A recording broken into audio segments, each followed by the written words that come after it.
on? What's going on? I'm Eugene Napoleon. This is Napoleon's Corner. Hope all is well. This is episode 142.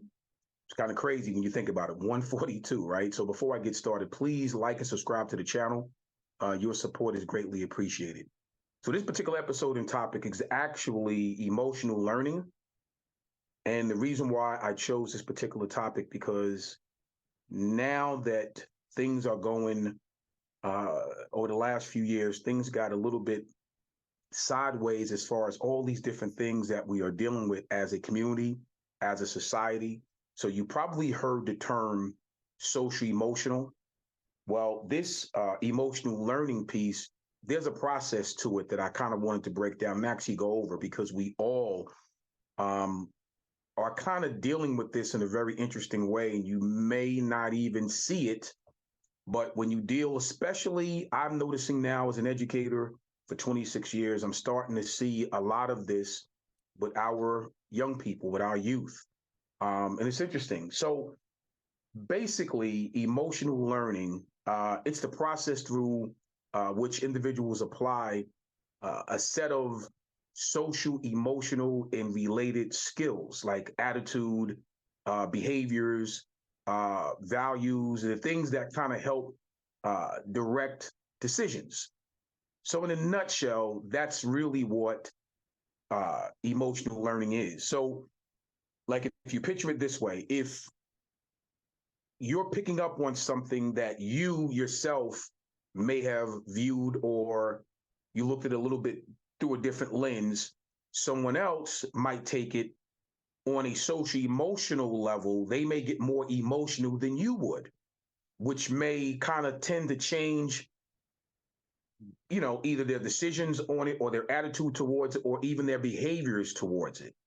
So a lot of people like to term that emotional learning. So anything that's related, or you have a certain skill set that they're going to put together with that particular topic, and in this case, like I said, emotional learning, is kind of interesting. So here's what's funny. Over the last few years, I'm kind of watching this thing swing in a real interesting way, and I'll share with you.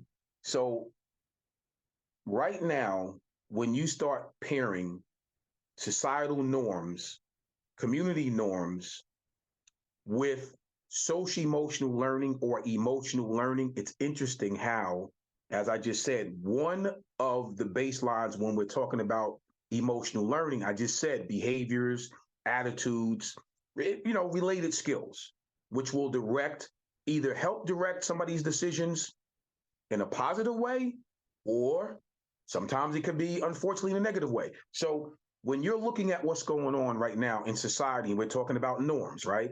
And you relate this emotional learning component to societal norms, you're going to start to see a pattern here. You're going to start to see a pattern here.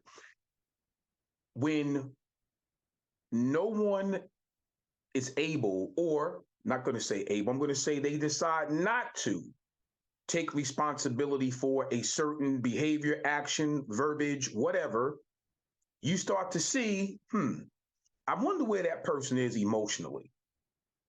I wonder where that, where's that behavior coming from that's then going to dictate that person's decisions, right? So when you start to apply emotional learning with social emotional behaviors and or decisions, it's interesting what you come up with. You look at the news, and you could apply this stuff to the news all day long and twice on Sunday. And you start to see that person made this decision based on what? And you could ask yourself the question, I wonder where that person's emotional state of mind was when they made that decision. I wonder what behaviors set that particular individual's attitude in motion to make those decisions. Because again, emotional learning is based on related skills, like I said. So you're talking about behaviors, values, which in turn kind of like direct your decisions. Again, either negative or positive. So I was going over something the other day and was talking about, again, community norms. and what is normal in your community as far as building community trust, making better decisions within your community from an economic standpoint, right? And the things that's going to help your community flourish, community norms, right? In a positive way. Now, obviously, conversely, if you want to look at community norms in a negative way, now we can say that too, unfortunately. If the pendulum swings the other way, now you're talking about an unsafe community, people stealing and robbing within the community, drugs within the community. Obviously, then those are the other way when you talk about community norms that's not so productive and positive, right? So again, I'm going to apply this to what's happening in our society.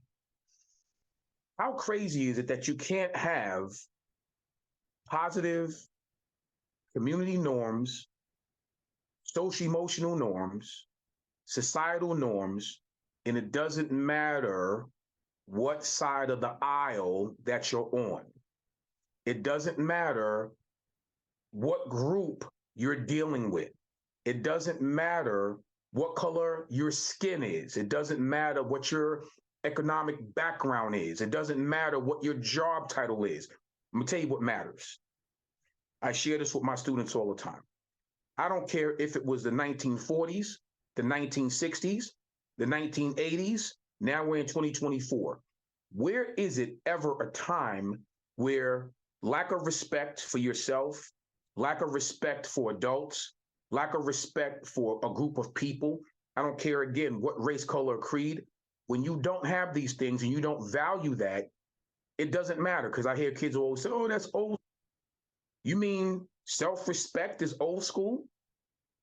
Being respectful to oneself is old school? Knowing how to treat people is old school? Being able to communicate in a way where people really understand you and you're not, being disrespectful, you're being passive aggressive against someone, that's old school? No, it's not. Those are the foundational norms that I was raised with. Those are the foundational norms that we should still have in place for our youth, because they're going to grow up to be hopefully positive, productive, social, emotional, and social learning productive individuals in their future. Because if you can do that, then that means when they have kids, their kids are going to be raised in a certain manner where they're going to be productive in society in a positive way. That's what this is all about. So when I see these things, I'm looking at this like, wait a minute. Half these decisions that are being made, when you're looking at these individuals who are sitting in certain positions, you gotta really start to say, okay, where are we right now? What decisions are we making right now? Why is it with the most simple, this stuff is not complex, the most simple of laying out things that kind of make sense and the decisions that are being made that affect millions of people and it's not positive, where are the social, emotional norms? Where's the social learning component that's affecting behaviors, attitude, decisions, and all the other related skills that I just spoke about a few minutes ago? Where is that? And if you can look at said people who are in certain positions to make these decisions that govern millions of people around this country, you got to know where some of this is coming from. Backgrounds to anyone is very important, especially to those who are sitting in these high profile places that have the ability to make certain decisions, like I said, that affect millions and millions of people. We better start looking and paying better attention or more attention to the emotional learning abilities of some of these individuals, because the decisions that are being made affects everybody on certain levels. There's levels to this, and we got to pay better attention. So I kind of wanted to go over that today and make that a topic discussion for Napoleon's Corner. And I'm hoping when you start to look at the news or whatever, I try not to even look at the news anymore because sometimes it can be a little bit daunting. But when I do, I sit back and I want to see where we're going with this and hopefully how we can change this in a more productive and better way for ourselves, for our youth, for our grandbabies, and all that good stuff, because time will tell. Only time will tell, and history will tell. And hopefully some of the decisions that are being made now will hopefully they'll pan out down the road, but we'll be on the right side of history with some of this stuff, I'm hoping. But again, emotional learning, look it up, check it out, see how some of this stuff applies, and hopefully, you get something out of it. That's really what Napoleon's Corner is all about. It's about motivational topics or certain topics like this one, for instance, where it's a little brain teaser. But I'm hoping it was interesting for you. I'm Eugene Napoleon. I'll see you next week. Take care.